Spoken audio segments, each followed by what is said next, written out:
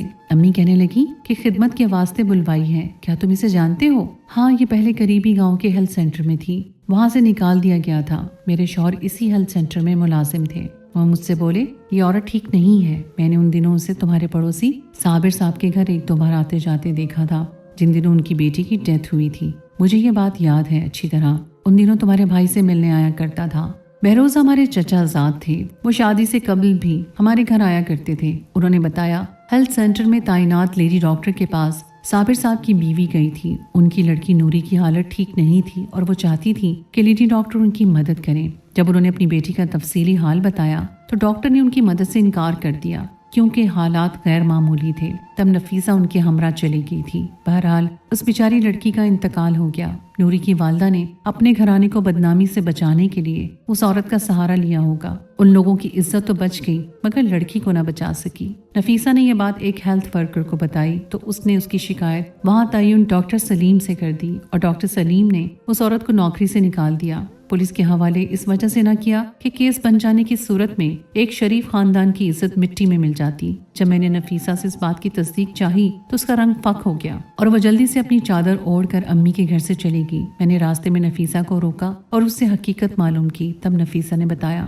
کہ نوری حاملہ ہو گئی تھی اور اس کی حالت بہت خراب تھی۔ نوری کی امی کہتی کہ حمل ضائع کروانا ہے کیونکہ اس کی ابھی شادی نہیں ہوئی۔ ڈاکٹر نے نوری کی حالت دیکھی تو ڈاکٹر نے ان کو جواب دے دیا کہ ایسا کرنے سے نوری کی جان کو خطرہ ہے۔ پھر مجھے نوری کی ماں نے کچھ پیسوں کا لالچ دیا اور میں نوری کے گھر اس کا جا کر حمل گرانے لگی، لیکن اس سے نوری کی موت واقع ہو گئی۔ تب میری سمجھ میں آ گیا کہ معاملہ کیا تھا۔ نوری کا موت کا معاملہ حل ہو گیا۔ دعا ہے اللہ تعالیٰ نوری جیسی نا سمجھ لڑکیوں کو فراز جیسے نوجوانوں سے بچائے، ورنہ نفیسہ جیسی عورتیں ان کی زندگیوں سے کھیلتی رہیں گی۔ آج نفیسہ اس دنیا میں نہیں ہے، لیکن انسان کو مرنے کے بعد اپنی خطاؤں کا حساب تو دینا ہوگا۔ تو ناظرین، یہ تھی ہماری آج کی کہانی۔ امید ہے آپ کو آج کی ویڈیو پسند آئی ہوگی۔ اگر آپ کو ہماری آج کی کہانی پسند آئی ہے تو پلیز اسے لائک ضرور کیجیے اور کامنٹ سیکشن میں اپنی رائے کا اظہار ضرور کیجیے۔ اگلی کہانی تک کے لیے مجھے اجازت دیجیے۔ اللہ حافظ۔